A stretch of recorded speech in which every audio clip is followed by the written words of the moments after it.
Retirement.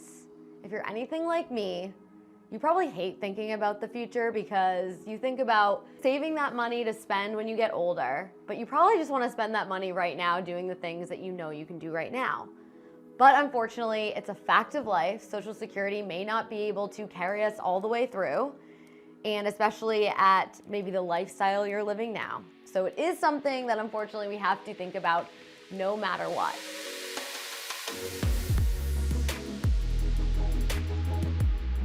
Are you panicking yet? Do you have enough saved? Have you started saving? If you haven't saved anything at all, don't worry, don't go down a black hole. There are the basics, right? I mean, you can have a 401k with your employer, you could open a Roth IRA, make sure that any savings you have is gaining interest, whether that's like a high yield savings or something else.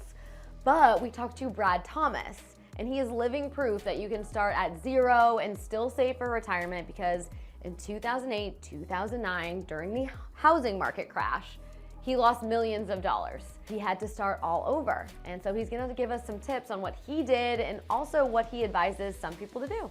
I can say I'm great recession proof, I'm pandemic proof, and I think you've got to think along those lines. You always want to invest in companies. Income stocks are really suited for retirees because they provide this added stability and safety. I'm talking about investing in companies like Coca-Cola, like Johnson & Johnson, like Target. Many of the companies you see driving around the streets are owning real estate that you can in real estate investment trusts, which are essentially real estate stocks that generate higher income that again help supplement that income in your retirement ages. Okay, and what Brad is really into is real estate investment trusts, also known as REITs.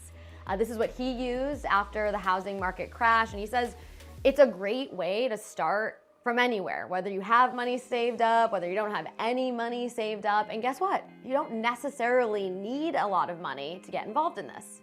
And this is an area that I'm really passionate about, investing in real estate stocks, because they are higher yielding investments. Most people understand real estate. You drive around your town every day and you see a hospital or a medical office building or a shopping center, or even a cell tower or a data center or a Walgreens or what have you. You can invest in those companies through real estate investment trusts. And you don't have to have millions of dollars to invest in this. You can own just one share of these companies to own shares in a data center REIT, which by the way is powering all of this artificial intelligence. By the way, the law is 90% of income for a REIT has to be paid. It has to be, as part of the law, has to be paid back to the investor. So that's what makes these REITs really repeatable business models. You could own as little as one share of stock, $25. Another cool thing about REITs is that it's liquid. It's not like private investment. So if you do need the money, you can sell some shares and get that money and use it for what you need to use it for, which is awesome. But another thing Brad is really adamant about is make sure you diversify your funds. That's something he failed to do back in 2008, 2009, and he doesn't want anyone to end up in the same position he did.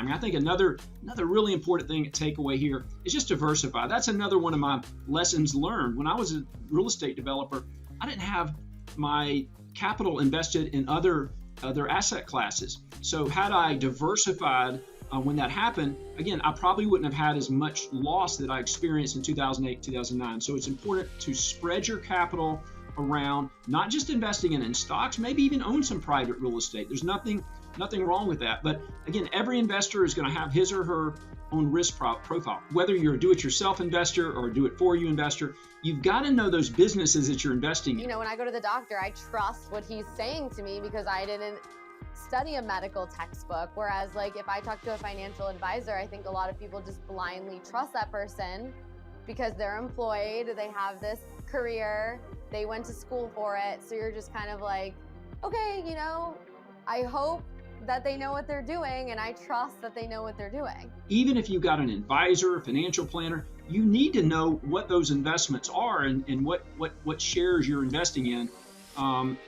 Company like Coca-Cola, you don't have to break down the business model in a forensic level, but you should know the stocks or the companies that you own and why you own them. What you don't want to do is take your hard-earned capital and just go send it out places blindly you certainly, if you're going to have a financial advisor, you certainly should make sure they're qualified, do your homework there. But again, go the extra mile and understand where you're putting that money. I mean, this is your hard-earned money that's at risk, and you want to be able to put that money out and generate income.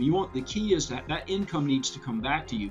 And there's so many alternatives out there, both public vehicles and private vehicles that you can invest in. So you've got to do your homework, you've got to do your due diligence, and again, and do your research. And that's an important part of this is understand that business. Know exactly where that money's going. Even if you have an advisor, don't trust that advisor. Make sure you look at those stocks and understand what your hard-earned principal is going into. This is your hard-earned money that you're living off of in retirement. So where can you find Brad Thomas? Well, he wrote a book. It's called REITs for Dummies, so you can get that. He's also part of Wide Moat Research. You can find him at widemoatresearch.com. And he says he uses Twitter the most. His handle is rbradthomas. Now, if you want more consumer news, make sure you like this video and hit the subscribe button below.